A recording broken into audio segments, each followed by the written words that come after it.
अहाँ सब सुन रहल छी अंकित राजा शानदार प्रस्तुति। राजा बड़ी घरदौड़ चौक, बड़ी घरदौड़ चौक। खुशी रिकॉर्डिंग स्टूडियो बलुआ। नहीं माने लऊ बात पर हद करता बे हो, नहीं माने लऊ बात पर हद करता बे हो, कि जब से मारलस दबा के भतार दर्द करता बे हो, कि जब से मारलस दबा के भतार दर्द करता बे हो।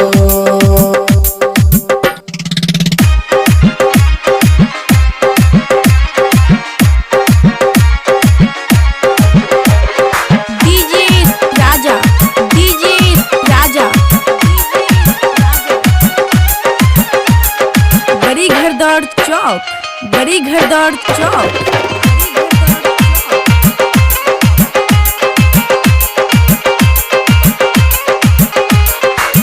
हमके खियावलस पोला के उ कचरी, जननी न घात करी ठोक दी पचरी।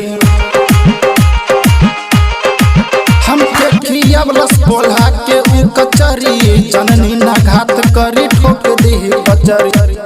लागे चढ़ल ही जबनिया के रद करता बे हो, लागे चढ़ल ही जबनिया के रद करता बे हो, कि जब से मारलस दबा के भतार दर्द करता बे हो, कि जब से मारलस दबा के भतार दर्द करता बे हो। राजा, राजा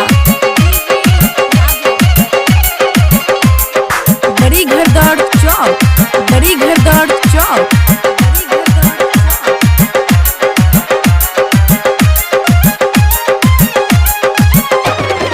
कुद कुद के रोएली लियावे न दबाई, बढ़तावे तेजी से कैसे सहाई।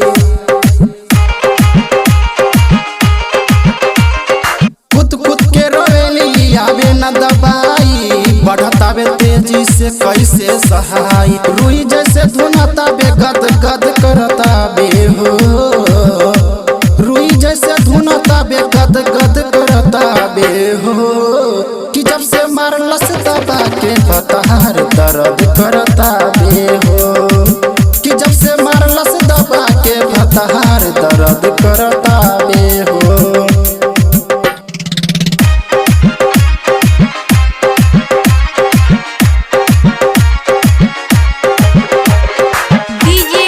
राजा, राजा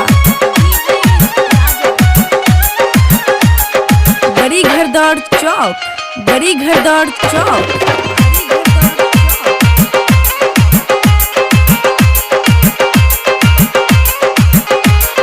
छोटू छबिला मोर मिलल कसाई, गेठा के पार के कते ता घुसाई। छोटू छबिला मोर मिलल कसाई, गेठा के पार के कते ता घुसाई। वकील राजदीप याद बद करता बे हो,